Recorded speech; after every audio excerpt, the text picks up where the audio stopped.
Tavian, obviously it was a tough loss on Saturday. Some good play from the defensive line, though. I think it was 10.5 tackles for a loss, 5 sacks. Despite the loss, was it still nice to see that your unit was having some success when they could? Yes, sir. So, like you said, the 10 TFLs, the sacks, and everything, that's just how we play defense. Every day at practice, like Chance just said, we're racing, try to get to the backfield. I mean, that's how we like to play defense. A lot of programs don't really let their D-line play free, so here it's a little different. We like to get vertical and cause chaos in the backfield to get them in second and backed up, third and long, and then it's harder to convert for those guys. So, yeah, it's something we definitely like to build on and grow from. Have you experienced that type of defense before in your playing career, that freestyle defense, if you will? Yeah, so it's crazy you ask. So Coach Packey and then my DC, where I just transferred from Utah State, they were both on staff at Miami with Coach Diaz. Yeah, Coach Diaz, which this is his defense. So I came from Utah State to here, and I'm actually in the same exact defense that I was in, which really gained my interest to come here to play in this type of defense.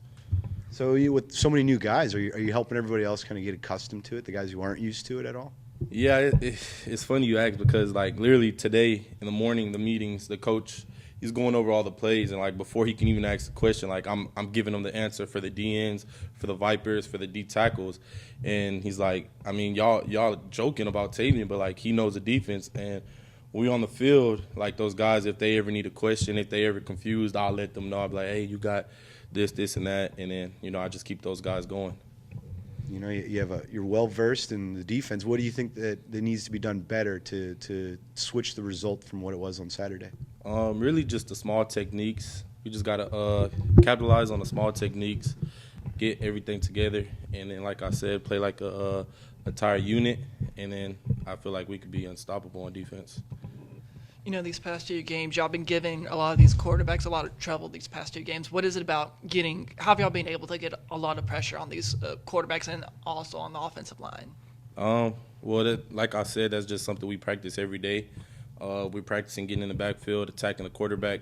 I mean, it's really hard to win a game with your backup quarterback. So if we could get that starting quarterback out, we're not trying to hurt anybody, but if we could get them out, I mean, it's going to lighten up the load for us on defense. The play calling is going to change because they can't do what they're used to doing with the backup quarterback.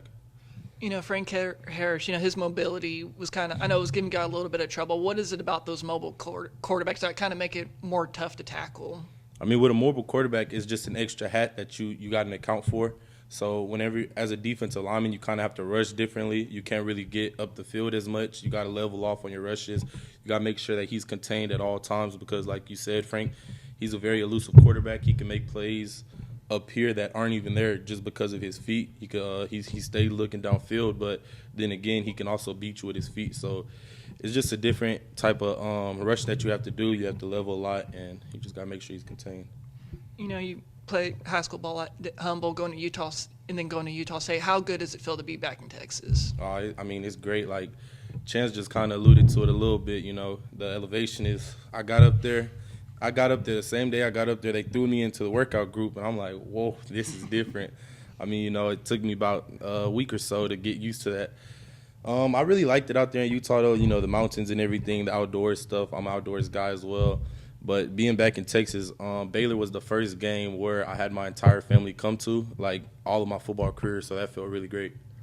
How good does it feel obviously when you're in Utah, it's very hard to get the family to get from Houston to go to Utah. How good is it now that your entire family can basically almost see you almost every weekend now? Yeah, I mean, shoot, that's a feeling that you really just can't explain, especially for me. I have a really big family. I have a family, 7 siblings, a whole bunch of cousins, a whole bunch of nephews, a whole bunch of nieces. So it's getting everybody to come to a game is kind of impossible. So for them to see all of them out there on the Baylor game is just unbelievable. And then the win just made it feel so much better.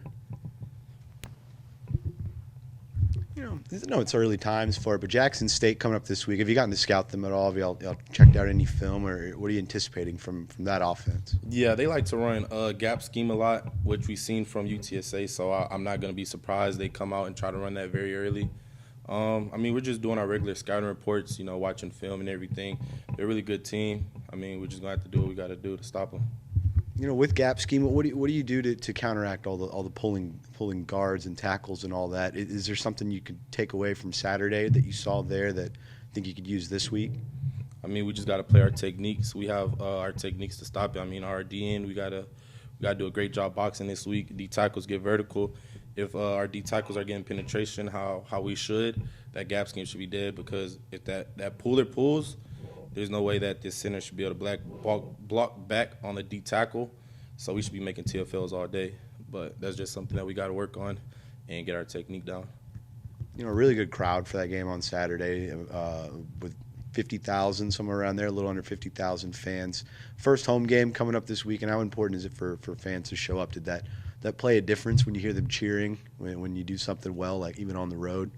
I mean, yeah, I would say it does make a difference, but at the end of the day, you heard Coach DePrado allude to it. It's football at the end of the day. I mean, if you have 0 people in the stands, they're going to snap the ball. If you have 100,000 in the stands, they're going to snap the ball. It's the same length. It's the same width. I mean, a good crowd definitely helps. You've seen on Saturday we had a couple offsides. I mean, for us to get that advantage, that would be great, to get them to get a couple offsides and just stuff like that.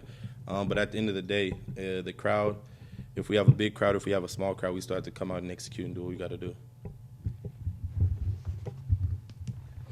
How good, with these, even though going to Waco and San Antonio is not, two big road trips, but how good does it feel to finally play a home game? Oh, yeah. I mean, me personally, I don't really like traveling. I like, to be able to just stay here, know that we got the game right in our backyard. It's going to feel so good. And then not coming back after, you're a little dinged up, hurt or whatnot, riding that bus ride back. I mean, we right here at home, so hurt or not, we're going to be right here. So I feel like that's going to be feeling good.